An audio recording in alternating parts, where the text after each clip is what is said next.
India America మధ్య నేనే యుద్ధాన్ని ఆపాను అని సెల్ఫ్ డబ్బా కొట్టుకోవడం దగ్గర నుంచి ఈ రోజు వరకు ఇండియా మీద శాంక్షన్స్ 25% ఇంకో 25 పెంచి 50% చేసి ఇండియా మీద శాంక్షన్స్ వేయడం వరకు చాలా మూర్ఖత్వంగా ప్రవర్తిస్తున్నాడు ట్రంప్ అని అమెరికన్స్ కూడా అనుకుంటున్నారు.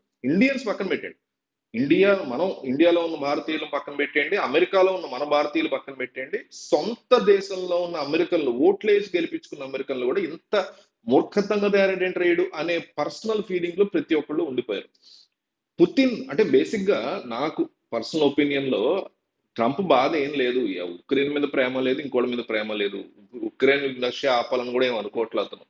నా ఉద్దేశంలో నా పర్సనల్ అనాలిసిస్ ఏంటంటే అర్జెంట్ గా నోబెల్ ప్రైజ్ కావాలి, శాంతి బహుమతి కావాలి.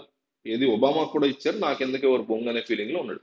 సో అమెరికా ప్రెసిడెంట్ గా ఉన్న టైంలోనే అది తీసుకోవాలంటే తనకు కూడా గర్వకారణంగా ఫీల్ అవుతుంది. అమెరికా ప్రెసిడెంట్ గా ఉన్నప్పుడు ఏమైనా చేయగలిగితే ఇట్లాంటివి చేయాలి కాబట్టి రష్యా యుక్రెయిన్ యుద్ధాన్ని ఆపితే పుతిన్ వింటలేదు మాట, ఆపగలిగితే తనకి ఆ ప్రైజ్ వస్తుంది, నోబెల్ ప్రైజ్ ఇస్తుంది.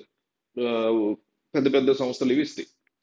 సో ఇట్లాంటి పరిస్థితులు పుతిన్ మాట వినట్ల. పుతిన్ ఎందుకు ఎవరి మాట వినట్లేదు? యూరోపియన్ యూనియన్ మాట వినట్లేదు, ట్రంప్ మాట వినట్లేదు. ఎందుకు వినట్లేదు అంటే ఫినాన్షియల్ గా ఏ రకమైన దెబ్బ జగలకుండా ఇండియా చూసుకుంటుంది. ఇండియా చమురు అంతా, క్రూడ్ ఆయిల్ అంతా కొంటుంది, దాన్ని శుద్ధి చేసి వేరే దేశాలకు అమ్ముతుంది కాబట్టి ఈ ప్రాసెస్ అంతా బాగానే ఉంది కాబట్టి ఇక్కడ రష్యా లాభపడుతుంది కాబట్టి ఫినాన్షియల్ గా యుక్రెయిన్ దెబ్బ కొడుతున్నా కూడా తామేమి ఫినాన్షియల్ గా ఇబ్బంది పడట్ల, యుద్ధంలో కూడా ఓడిపోవట్ల.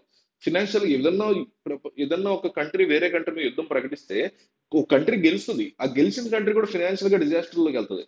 కానీ అట్లాంటి సిచ్యువేషన్ రష్యాకి రావట్ల, కేవలం ఇండియా క్రూడ్ ఆయిల్ కొనటం వల్ల. సో ఇండియాని ఒత్తిడి తీసుకొస్తే తాము బెటర్ పొజిషన్ లోకి వెళ్తాం కదా అనే ఫీలింగ్ లో ఉన్నాడు ట్రంప్. అయితే ఇక్కడ కాస్పియన్ పైప్ లైన్ కన్సార్టియం అని ఒకటి ఉంది, సిపిసి అంటారు. ఈ పైప్ లైన్ కజకిస్తాన్ దగ్గర నుంచి అమెరికా వరకు ఆ ఎన్నో లక్షల లక్షల బ్యారెల్స్ ఆయిల్ ని పంపిస్తూ ఉంటది.